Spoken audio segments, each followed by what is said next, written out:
এই তুমি আমার টাকা দিচ্ছ না কেন? এক্ষুনি টাকা দিবা। স্বামীর কাছে ওইভাবে টাকা চাইতে হয় না, দাঁড়াও আমি তোমারে শিখাই দিচ্ছি কিভাবে চাইতে হয়। এই আমার টাকা দাও, টাকা দাও, টাকা দাও।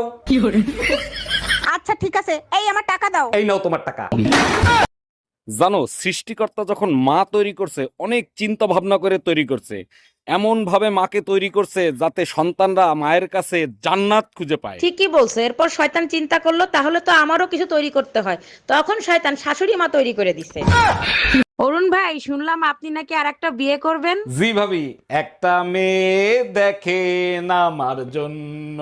অবশ্যই দেখবো, বলেন কিরকম মেয়ে চাচ্ছেন আপনি? সুন্দর হবে, সুশীল হবে, রাগ থাকবে সামান্য।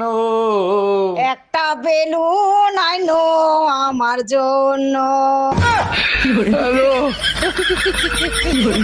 এই আজকে না সুমন ভাইয়ের জন্মদিন, তা কি গিফট দেবা? ভাবতেছি একটা বাটন ফোন গিফট করো, কিরকম হবে বলো তো? এগুলো কি বলো তুমি? আজকাল কেউ বাটন ফোন ব্যবহার করে? দিলে তুমি টাচ ফোন দেবা। আরে সুমন ভাইরে তো তুমি চেনো না, সে টাচ করে মজা পায় না, টিপে মজা পায়।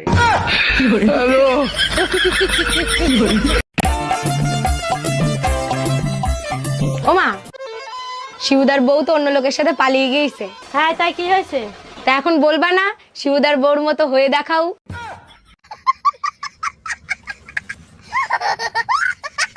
এই তুমি আমার নামে থানায় মামলা করছো কেন? তুমি আমারে গন্ডার বলছিলা না, তাই মামলা করছি। আরে বাবা, সে তো 1 বছর আগে গন্ডার বলছি, তা আজকে কেন মামলা করলা? কারণ চিড়িয়াখানায় আজকে দেখে আসছি গন্ডার দেখতে কেমন। তোমারে বিয়ে করে স্কুলের ঘন্টা হয়ে গেছি, প্রতি ঘন্টায় ঘন্টায় শুধু বাজাও। আচ্ছা সত্যি করে একটা কথা বলবা, তুমি বিয়ে করছিলা কেন? ছোটবেলা থেকেই স্বপ্ন ছিল বিয়ে করব, আর তুমি বিয়ে করছিলে কেন? আমারও ছোটবেলা থেকে স্বপ্ন ছিল বিয়ে করে স্বামীকে ঘন্টার মতো বাজাবো। এই শোনো, বাহিরে প্রচুর বৃষ্টি হচ্ছে, আসার সময় গরম গরম জিলাপি নিয়ে এসো। তুমি চাইলে জিলাফির সাথে রোমান্স করার জন্য কিছু নিয়ে আসি। তোমার যা মন চায় তাই করো, তাড়াতাড়ি আসো। এক্ষুনি চলে আসতাম সোনা, যদি রং নাম্বার না হইতো। হ্যালো, এই জানো রোকন ভাই ভাবিরে পিটায় হসপিটালে ভর্তি করছে। কোন রকম? মামুন রকম? আরে হ্যাঁ। 1 মিনিট ফোনটা রাখো, তোমার সাথে পরে কথা বলছি। মামুন ভাই আগে বলেন, বউ পিটানোর এরকম সাহস কই পেলেন? সাহসের কথা পরে শুনেন, আপনি ফোন কাটেননি, ভাবি সব শুনছে। হ্যালো, আজ তুই শুধু বাসায় আয়। আচ্ছা, কালকে যখন তুমি বাসায় আসছো টুম্পা ভাবিরে ওই সময় বাসায় আসতে দেখলাম, কাহিনী কি? কি বলতে চাও তুমি? টুম্পা ভাবির নিয়ে আমি কক্সবাজার গেছি? আমি সে কথা বলি নাই, টুম্পা ভাবির চার্জার নাকি তোমার কাছে, সেটা নিতে আসছিল। তার তো চার্জারই নাই, সে তো সারা রাত আমার চার্জার দিয়ে চার্জ দিছে। এই যে ভাইয়া, আপনার কাছে কি ভালো ধনে আছে? জি আপু আছে, ভালো ধনে আছে। তা কতটুকু দেব? ভাইয়া এক কাজ করেন, আমাকে 50 টাকার দেন। আচ্ছা ঠিক আছে, এই নেন আপনার 50 টাকার ধনে। ওই মিয়া, এগুলা কি ধনে দিচ্ছেন? ধনে তো ফুকা। সরি আপু, আমি খেয়াল করি নাই, হলেও হতে পারে। আচ্ছা ভাবি, একটা কথা জিজ্ঞেস করব, কিছু মনে করবেন না তো? না অরুণ ভাই, মনে করার কি আছে, আপনার যা মনে চায় জিজ্ঞেস করতে পারেন। আচ্ছা, আপনি সুন্দর, ভাই সুন্দর, আপনাদের ছেলেটা এরকম কালো হইলো কি করে? আর বইলেন না ভাই, আমাদের হানিমুনটা আফ্রিকায় হয়েছে তো তাই। অরুণ দা, শুনলাম আপনি গঙ্গায় নাকি পাপ ধুইতে যাচ্ছেন। জি ভাবি, ঠিকই শুনছেন, শুধু আমি একা যাচ্ছি না, আপনার জামাইরেও সাথে নিয়ে যাচ্ছি। শুনে খুব ভালো লাগলো, এরপর থেকে ভালো হয়ে চলবেন। ভালো না হয়ে উপায় আছে, ঘরে যে দজ্জাল বউ। পাপ ধুইতে কোথাও যাওয়া লাগবে না, তুমি কি কি পাপ করছো আমারে বলো, আমিই ধুয়ে দিচ্ছি।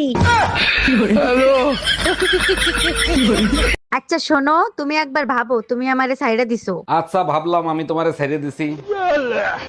বলার সাথে সাথে ভাবা হয়ে গেছে। আরে বাবা, তুমিই তো ভাবতে বললা, তাই তো ভাবলাম। আচ্ছা ঠিক আছে, বাদ দাও, এবার ভাবো তুমি আমারে সাইডে দিছো। ভাবা তো দূরে থাক, আমি স্বপ্নেও ভাবতে পারবো না। কথাটা সারা জীবন মনে থাকে জানি। এই টুম্পা, কই তুমি? শিগগিরই এদিকে এসো, পাশের বাড়ির বউ শাশুড়ির ঝগড়া লাগছে। এই তুমি তো এমন ছিলা না, কি হয়েছে তোমার? মেয়েদের মতো আচরণ করতেছো কেন? তোমরাই তো পুরুষ বিবর্তনের জন্য উঠে পড়ে লাগছে, এখন প্রশ্ন করতেছো কেন? এভাবে চলতে থাকলে পুরুষ তো আর পুরুষ থাকবে না, মেয়ে মানুষ হয়ে যাবে, তখন কি হবে? তখন যা হবে দেখা যাবে, এখন আসো বউ শাশুড়ির ঝগড়া দেখি। এই আমি বাজারে যাচ্ছি, ঘরে কিছু আনার লাগবো। 5 কেজি আটা এনো তো। 3 দিন আগে 5 কেজি আটা আনছি, একদিনে রুটি বানা খাওয়াইলে আটা তাই কই? আটা কই যায় না? এই যে মানুষের কাছে যে কয়ে বেড়াও আমার বউটা বিশ্ব সুন্দরী, বিশ্ব সুন্দরী কেমনি হয়ে গেছি? কেমনে হইছ? এই প্রতিদিন 1 কেজি করে আটা মেখে হইছি। এই শোনো, শীতের কাপড় চোপড় কিনতে যাবো, 10,000 টাকা দাও। টাকা কি গাছে ধরে নাকি? চাইলেই পাওয়া যাবে। আচ্ছা বলো তো, টাকা বানায় কি দিয়া? কাগজ দিয়া। তাইলে এইবার বলো, কাগজ বানায় কি দিয়া? গাছ দিয়া। এবার বুঝছো, টাকা গাছেই ধরে, টাকা দাও। ডাক্তার, আমার না বিরাট একটা সমস্যা হয়ে গেছে, আমার না দাঁড়াচ্ছে না। তার আগে বলেন আপনার কোনো বউ আছে না গার্লফ্রেন্ড আছে? না ডাক্তার, এখন পর্যন্ত বিয়েও করতে পারি নাই আর গার্লফ্রেন্ডও পটাতে পারি নাই। তাহলে দাঁড় করে আর রোদে কি কাপড় শুকাবেন?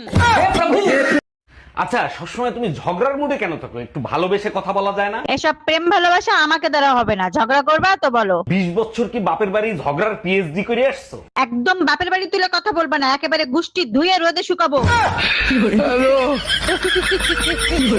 কপাল তো আমার আগে থেকেই ফাটা, কিন্তু এখন তো ঠোঁটও ফেটে যাচ্ছে। মা তো সবারই ভালো হয়, তাহলে এই ভয়ঙ্কর শাশুড়িগুলো আসে কোথা থেকে? ম্যাডাম, আমি বিদ্যুৎ বিভাগ থেকে আসছে, আপনার মিটারে সমস্যা আছে, চেক করতে হবে। ভালো করে চেক করে ঠিক করে দেন, মিটারে এত বিল কেন আসে? বিল কোথায় আসে? 2 মাসে মাত্র 2 ইউনিট বিল আসছে। 2 ইউনিট বিল কেন আসবে? আমি তো শুধু লাইট জ্বালাই মোমবাতি খোঁজার জন্য। বলছি তুমি মিষ্টি খাবে? তোমার সুখ খেয়ে ফেললাম, আর মিষ্টি কি জিনিস? এই, আমি গেলাম গাড়ি চালাবার। তুমি যে খালি গাড়ি চালাবার যাও, তোমার বাড়ির গাড়ি কি তোমার ছোট ভাই চালাবো? দুলা ভাই, আজকে অনেক শীত পড়ছে, কি করি বলেন তো? তুমি এক কাজ করো, তোমার বোনের পাশে গিয়ে এসো, শীত কম লাগবে। ভয় লাগে যদি রাতে আপনি কিছু করেন। ভয়ের কি আছে? মাঝখানে তো তোমার বোন থাকবে। আপনি আমার বোনকে চেনেন না, একবার ঘুমাইলে বোম মারলেও ওঠে না। তুমি কি ভয় পাচ্ছ না আমারে আইডিয়া দিচ্ছ?